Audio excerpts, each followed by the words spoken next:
सरमद जो शेर सरमद गमे इश्क बुल हवस रा न दिहंद, सरमद गमे इश्क बुल हवस रा न दिहंद, सोज दिले परवान मगस रा न दिहंद। वो सरमद फरमा रहा है जो इश्क का गम है ये हवस के मारे हुए के हिस्से में नहीं आता, वो आएगा, बैठेंगे यहाँ। बल्कि हो सकता है कि मेरी तरह यहाँ सबसे नुमाया स्टेज पर बैठा हो सकता है मैं ही हूँ, अल्लाह करे कि मुझे हिदायत मिले। वो हो सकता है यहाँ स्टेज पर हम बैठे हुए उनमें से हम में से कोई हवस का मारा हुआ, और जो यहाँ नीचे बैठे हुए हैं क्या पता इनमें कोई परवाना हो। अब परवाना अगर नीचे बैठ जाए तो फिर भी परवाना है, मक्खी अगर ऊपर बैठ जाए तो भी मक्खी है। स्टेज पर बैठने से परवाना परवाना ही रहेगा, मक्खी मक्खी ही रहेगी, क्योंकि उस परवाने को जो चीज परवाना बनाती है वो उसकी जुस्तजू है, वो उसकी सच्चाई है, उसकी सच्ची तलब है। तो भाई ए परवानो, अगर आप नीचे बैठे हो तो फिर भी तुम परवाने हो। है कोई परवाना है मोरा मेरे परवरदिगार, जिंदगी में कोई एक परवाना मिल जाए तो वो हमें इश्क हमें भी सिखाए। सरमद गमे इश्क बुल हवस रा न दिहंद, सोज दिले परवान मगस रा न दिहंद। वो जो जलने का शाइक, वो परवाना जो उसके अंदर सोज और गुदास होता है, आता है, उसका पहले हल्का सा पर जलता है, हल्का सा पर जलता है, लेकिन कभी परवाने को उफ करते हुए आपने सुना है? हमें थोड़ी सी चिंगारी लगे हाथ पर या दामन पर तो हमारी चीख निकल जाती है, ऐसा है या नहीं है? हल्की सी गर्माइश आग की हमारे जिस्म को छू जाए तो हमारी चीख निकल जाती है। मौलवी की भी चीख निकल जाती है, वडेरे की भी चीख निकल जाती है, बिजनेसमैन की भी चीख निकल जाती है, सूरमे की भी चीख निकल जाती है। आग है ही ऐसी चीज, मजाक नहीं है दोस्त, आग है ही ऐसी चीज।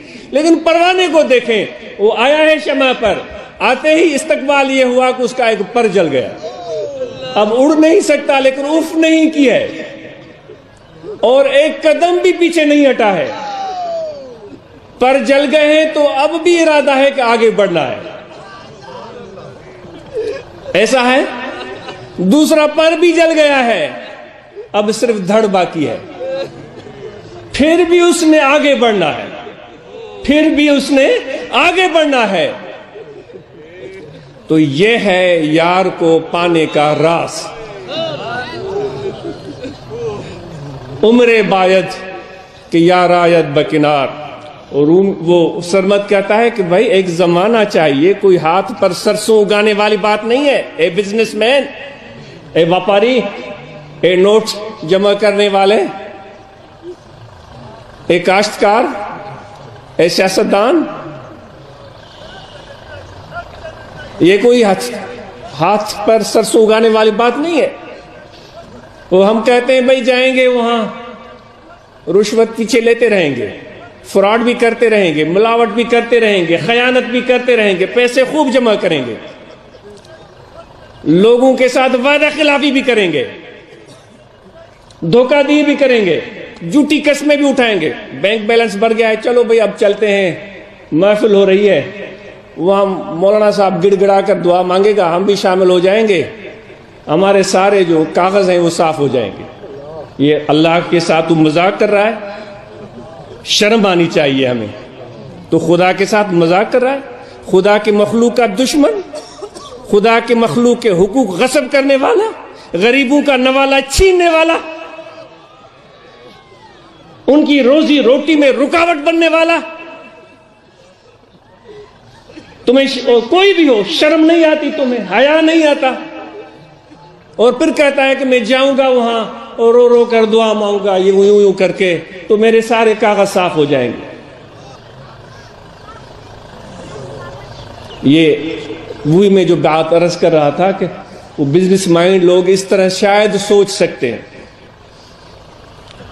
عمر باید کی یار آیت بکنار، وہ کہتا ہے بھئی پہلے پتہ ہونا چاہیے، پہلے پتہ ہونا چاہیے، دوست کے یار کے پاس جاؤ گے تو ایسے تم پر فدا نہیں ہو جائے گا،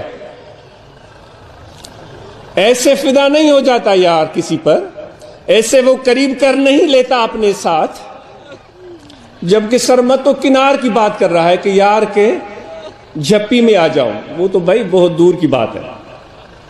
وہ دیکھتا ہے، وہ پرکھتا ہے، بھائی اس کو چوری چاہیے، اس کو پیسے چاہیے، اس کو گریڈ چاہیے، اس کا کیس کا مسئلہ اس کو تنگ کر رہا ہے، وہ چاہیے، کیا چاہیے؟ ساری چیزیں پرکھنے میں ٹائم لگتا ہے۔